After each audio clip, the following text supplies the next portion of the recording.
మల్లెమాల రామాయణంలోని వర్ష ఋతు వర్ణనకు సంబంధించిన సీస పద్యము ఇప్పుడు నేను పాడి వినిపిస్తాను. ఉత్తుంగ శిఖరాల నుండి జారెడు జలధారలు ముత్యాల దండలాయే, నిండార పండిన నేరేడు పండులు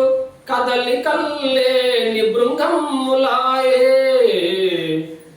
జలభారమున గిరితలలపై వాలిన జలభారమున గిరితలలపై వాలిన కరిమపులున్మత్త గజములాయే,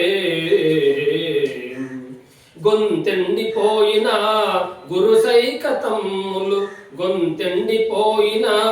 గురుసైకతమ్ములు పొంగిన చన్నీటి బుగ్గలాయే,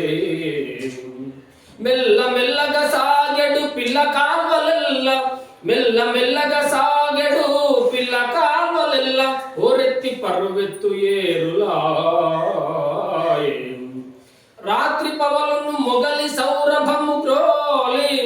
రాత్రి పవలును మొగలి సౌరభము గ్రోలి వర్ష ఋతువంత పరిమళ భరితమా